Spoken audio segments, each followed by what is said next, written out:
Announcing the commencement of the first purge. I want you to change the world, and don't think that this is going to happen peacefully or you can do it alone. We need to kill the rich.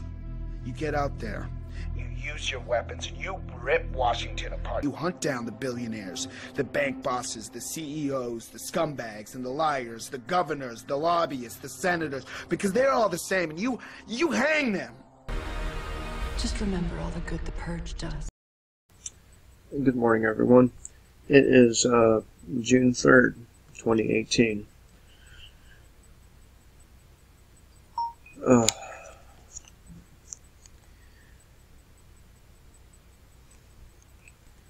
Okay. So, we live in an imaginary construct. In this construct, things materialize from nothing. In our imaginary world, money is fiat, has no true value, and is based solely on belief. In our reality, those who rule over us derive their authority from the same fiat as money, belief. Authority is part of this imaginary construct, where a small group of people are imagined to have a right to rule over everyone else. In this artificial world, our imagined rulers have rights above and beyond everyone else, giving them the ability to use proxies as standing armies to enforce their whims.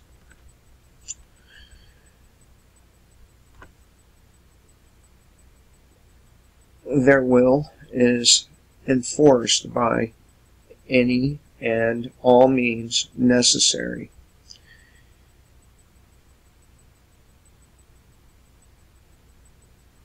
If you or I try to forcefully pull someone off the side of the road and demand that we give them money for some infraction, imagined infraction, they would think we're fucking crazy, right?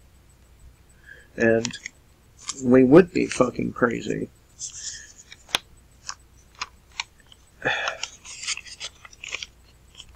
But somehow they have the belief that some motherfucker in a funny costume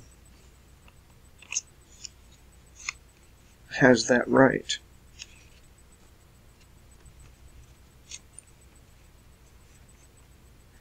So, if you or I tried forcing someone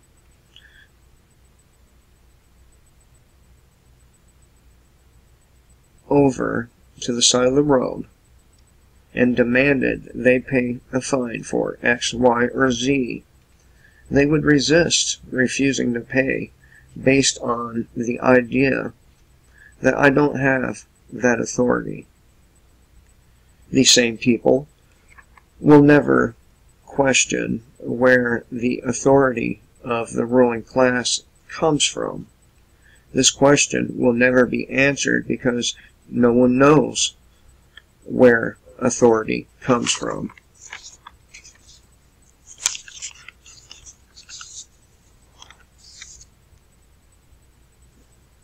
The gap between those who rule and those who must obey grows ever wider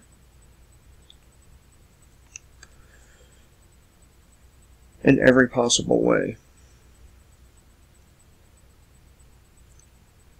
This fact is observable in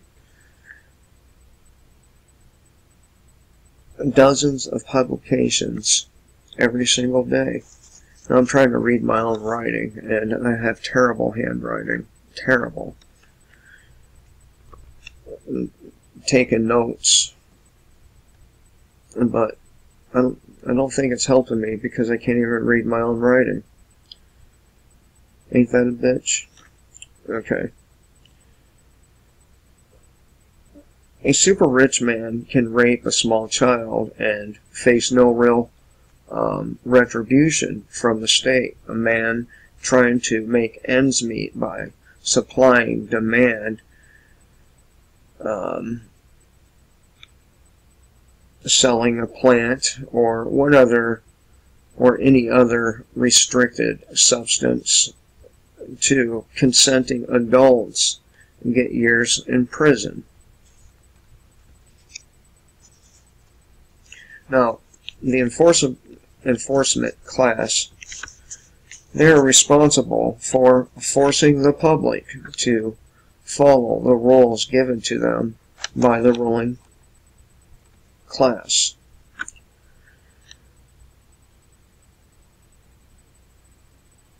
Neither the ruling class nor the enforcement class have to follow the rules they being the ruling class,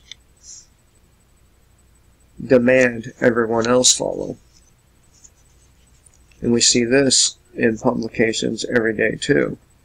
I can go to the Free Thought Project at any given day and find at least 2 instances where police, either a cop either raped a child or a woman or beat their child or woman at a school or a church or some other public place.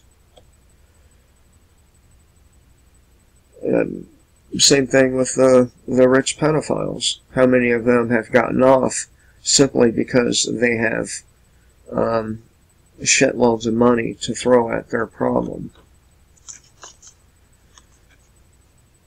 But this gap between those who rule and those who do not, historically, they've only been fixed through one avenue.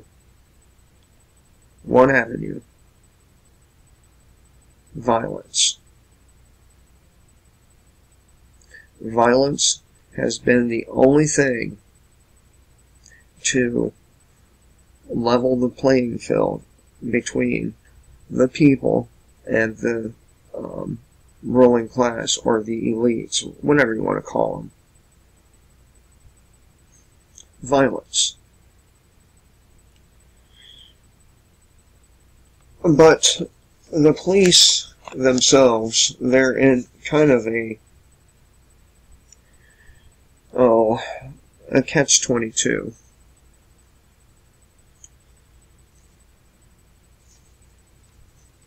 And I'm going to explain why here. So people have a natural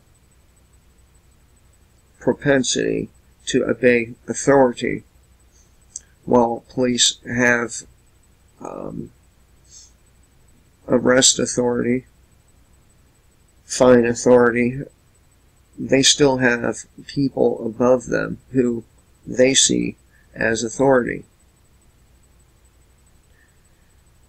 So, the Stanford prison experiment really proves that an ordinary person who is kind, easygoing, can quickly be turned into a monster if you give them a costume that projects authority and a role of authority.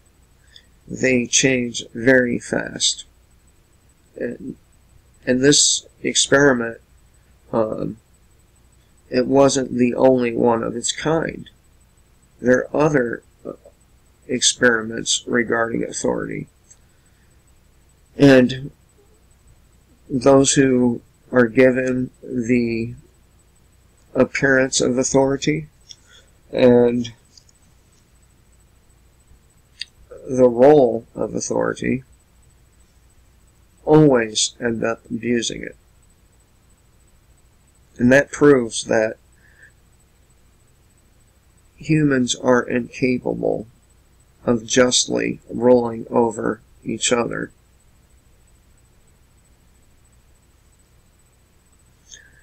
And then, of course, you have the obedience factor.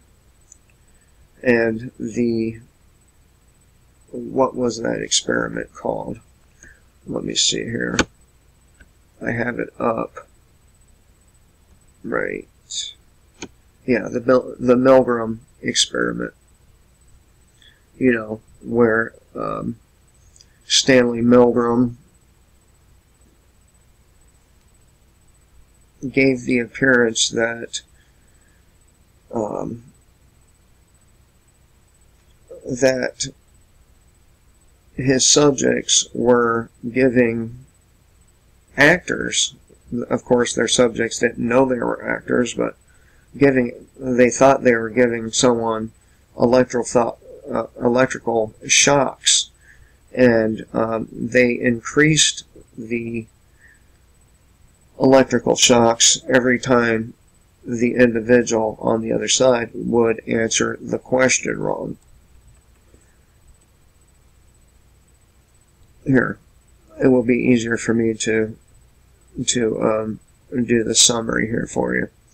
One of the most famous studies of obedience in psychology was carried out by Stanley Milgram, a psychologist at Yale University.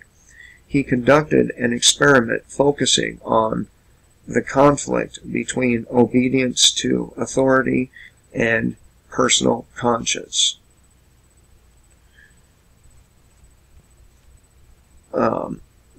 Milgram, 1963, examined justifications for acts of genocide offered by those accused at the World War II Nuremberg war criminal trials. Their defense often was based on obedience, that they were just following orders from their superiors. And that's where the cops are in a catch-22. On one hand, they are the authority, they are the person who has the costume that projects authority, but on the other hand, they have to obey authority above them. So they get to justify their brutality, their frame-ups, their unnecessary violence, their murders. They get to justify that by saying exactly what the Nazis said during those Nuremberg trials, that we are following orders, or I feared for my life. But if I fear for my life and kill an officer in self-defense, or if you do, we will be plastered on every TV in the country labeled as a terrorist, even in cases where there's legitimate self-defense. Now, a couple of people recently, in the last few years, have gotten off using that defense, but I assure you, most people wouldn't get away with it. Most people would be gunned down shortly after defending themselves against the police. But yeah, these experiments really prove, number one, the prison experiment proves that human beings, whenever they're given a uniform that projects authority, and a role that goes along with it,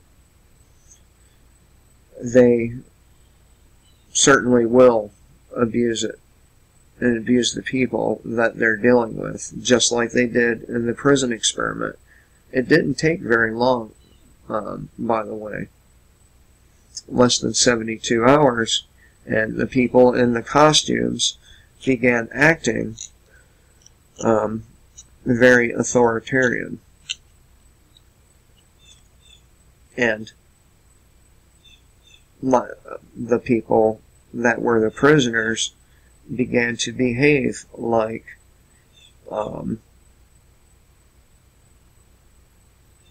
people who worship authority. And the more they groveled to the would-be guards, the worse the violence and other forms of abuse got. One of them even went as far as to attempt to rape one of the imaginary inmates. Imaginary cops trying to rape a imaginary prisoner. And then, of course, the Milgram experiment, it shows the propensity humans have to obey what they view as authority. And this is really one of the most dangerous things about authority. You can pretend to have it, and people will obey you.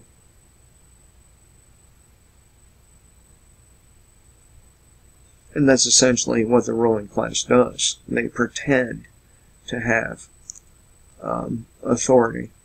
It's not real.